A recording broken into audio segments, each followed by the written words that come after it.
di mana gugus tugas percepatan penanganan COVID-19 akan memfokuskan pekerjaannya pada arahan Presiden untuk membendung penyebaran COVID-19. Saudara-saudara, kami akan mengingatkan kembali tentang penyakit COVID-19 ini. COVID-19 adalah penyakit yang disebabkan oleh virus dan dapat menyerang saluran pernafasan serta dapat menyebabkan kegagalan fungsi pernafasan yang luas di paru-paru. Pada awalnya penyakit ini diketahui ada di negara Tiongkok, yang kemudian menyebar dengan cepat ke seluruh dunia. Penyakit ini menular dengan perantaraan orang yang sakit menular ke orang lain yang sehat. Penularan terjadi melalui virus yang ada di dalam dinding saluran pernafasan orang yang sakit, yang kemudian tersebar keluar pada saat orang itu berbicara, pada saat orang itu batuk, pada saat orang itu bersin, bersamaan dengan keluarnya percikan-percikan cairan yang dari hidung dan mulut yang sangat kecil ukurannya, yang kita sebut dengan droplet. Droplet inilah yang menyebar dan bisa terhirup langsung oleh orang sehat atau mencemari benda-benda yang ada di sekitarnya. Yang kemudian benda yang tercemar itu secara tidak disadari terpegang tangan oleh orang lain atau digunakan langsung oleh orang lain untuk makan, minum, tanpa dicuci dengan baik. Inilah rantai penularan dan inilah yang harus diputuskan. Oleh karena itu, saudara-saudara sekalian, upaya untuk mengatasi COVID-19 ini adalah dengan memutuskan rantai penularannya. Diawali dengan upaya yang keras untuk segera menemukan sumber penularnya, yaitu orang yang sakit. Dengan tujuan untuk segera kita lakukan isolasi, kita obati. Dan sudah barang tentu kita harus segera melindungi yang sehat agar tidak tertular penyakit ini, yang rentan untuk tertular penyakit ini.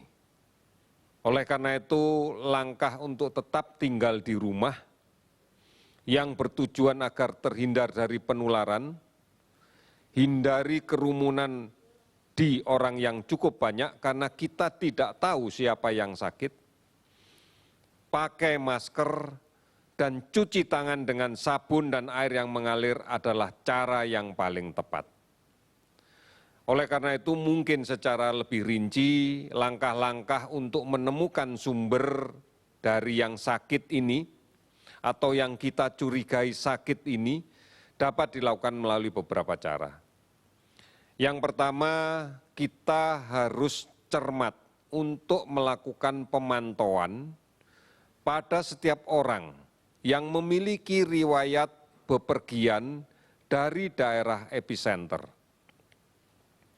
Di Indonesia, beberapa kota besar dengan kasus yang sangat tinggi itu adalah epicenter. Di daerah yang telah menerapkan PSBB itu adalah epicenter, yang harus kita cermati dan kita pantau betul dengan baik. Oleh karena itu, kami menghimbau agar mereka yang berasal dari epicenter menyadari diri. Meskipun tidak ada keluhan sakit apapun, atau keluhan sakit yang ringan, sakit batuk kadang-kadang, demam tidak terlalu tinggi, yang kesannya adalah tidak sakit. Harus betul-betul menyadari, karena berpotensi untuk membawa virus ini. Oleh karena itu, manakala akan bepergian dari satu tempat ke tempat lain, meskipun masih berada di daerah epicenter itu, setidak-tidaknya harus melakukan isolasi diri selama 14 hari, dengan tetap di rumah, dengan menggunakan masker dan tetap menjaga jarak secara fisik manakala berkomunikasi dengan orang lain. Kemudian langkah yang kedua yang kita lakukan dalam rangka untuk mencari sumbernya adalah melakukan penelusuran kontak dekat dari setiap pasien COVID-19 yang sudah terkonfirmasi positif, yang mungkin sedang dirawat di rumah sakit atau mungkin yang sedang melaksanakan isolasi mandiri. Sudah terkonfirmasi positif ini adalah hasil dari pemeriksaan PCR dengan real time yang kemudian dinyatakan hasilnya positif. Ini harus dilakukan karena ini yang berpotensi untuk menjadi sumber penularan di tengah masyarakat. Berikutnya adalah langkah-langkah yang bisa kita lakukan untuk mencegah tertular COVID-19. Yang pertama, tetap tinggal di rumah. Karena kita tidak pernah tahu siapa orang di luar rumah yang membawa virus. Banyak sekali orang tanpa gangguan membawa virus, di dalam tubuhnya ada virus, tetapi tidak ada keluhan sama sekali. Atau mungkin keluhannya sangat ringan sehingga dia persepsikan tidak sakit. Kita tidak bisa membedakan orang-orang seperti ini dengan mata biasa. Oleh karena itu jangan bepergian, jangan mudik, jangan bepergian, jangan mudik. Kita harus memastikan kita tidak tertular. Atau malah mungkin kita yang menjadi sumber, kita tidak menularkan ke orang lain. Perjalanan yang kita lakukan kalau terpaksa dilakukan belum ada jaminan aman dan tidak ada yang memastikan aman.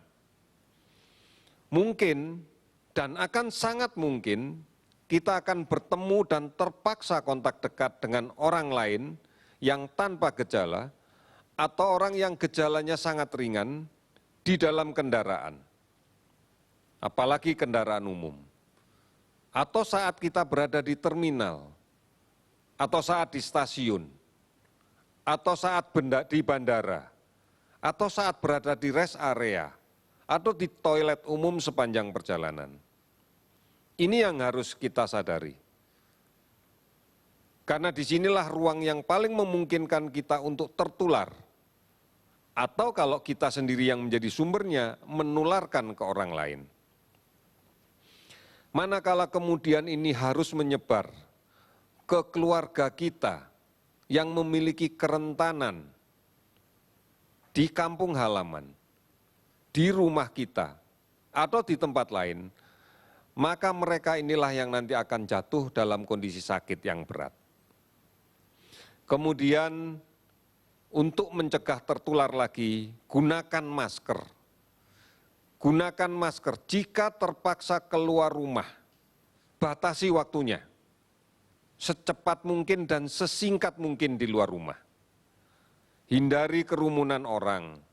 Jangan menggunakan kendaraan umum yang sudah penuh sesak penumpangnya.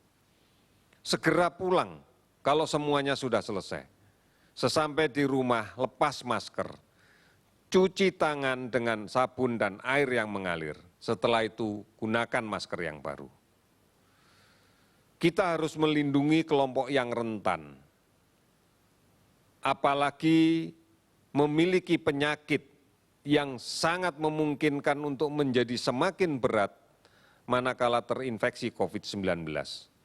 Saudara-saudara kita yang usia lanjut, saudara kita yang berpenyakit kronis, semisal tekanan darah tinggi, kencing manis, gagal ginjal, asma, TBC, mereka akan menjadi semakin berat kondisinya dan bisa berdampak fatal apabila terinfeksi COVID-19. Oleh karena itu, inilah pentingnya kita bergotong royong dan saling peduli. Telah banyak saudara-saudara kita yang mewujudkan ini dengan mendaftarkan diri sebagai relawan. Baik relawan medis maupun non-medis, baik berada di gugus tugas pusat maupun berada di gugus tugas daerah. Berbagai organisasi profesi telah melibatkan diri. Di antaranya teman-teman kita yang berada di ujung tombak pemeriksaan laboratorium, para ahli teknologi laboratorium medis, merekalah yang kemudian berperan besar Organisasi kemasyarakatan pun juga melakukan hal yang sama. Teman-teman dari Muhammadiyah COVID-19 Comment Center MCCC telah melibatkan juga relawannya. Mereka semuanya membantu untuk memberikan layanan kesehatan dan edukasi kepada masyarakat tentang COVID-19, tentang PSBB, tentang isolasi mandiri dan kelompok.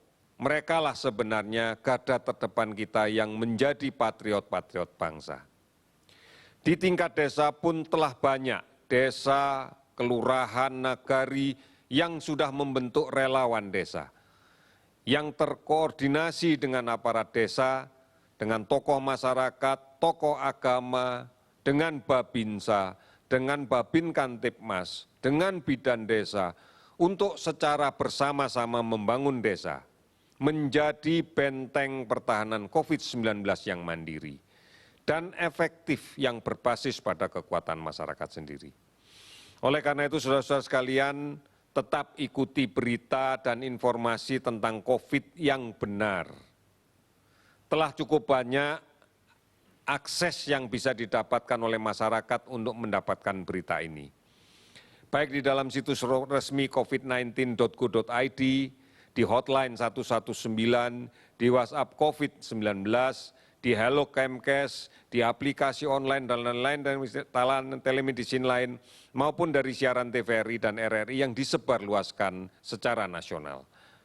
Ini yang penting untuk kita pahami. Sampai dengan hari ini, data yang akan kami update dan kita menginformasikan sebagai berikut. Jumlah laboratorium yang sekarang sudah bekerja aktif dengan spesimen yang dikerjakan sudah lebih dari 45 laboratorium. Spesimen yang diperiksa akumulasi sudah menjadi 67.000 lebih. Kasus yang diperiksa sudah 52.000 lebih. Kasus konfirmasi positif 8.607 orang, sudah sembuh 1.042 orang, meninggal 720 orang. Kasus ODP 206.911, ini adalah akumulasi, tidak keseluruhannya sekarang statusnya ODP karena sebagian sudah selesai pemantauan dan dinyatakan sembuh.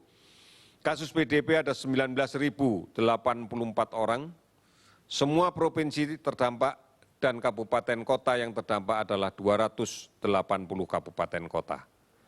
Ini yang perlu kita pahami, bukan berarti kabupaten kota terdampak, seluruh wilayah kabupaten kota itu terdampak. Mungkin beberapa kecamatan yang terdampak, bukan dimaknai bahwa seluruhnya terdampak. Sama dengan 34 provinsi terdampak bukan berarti seluruhnya terdampak. Karena kita tahu ada 514 kabupaten kota.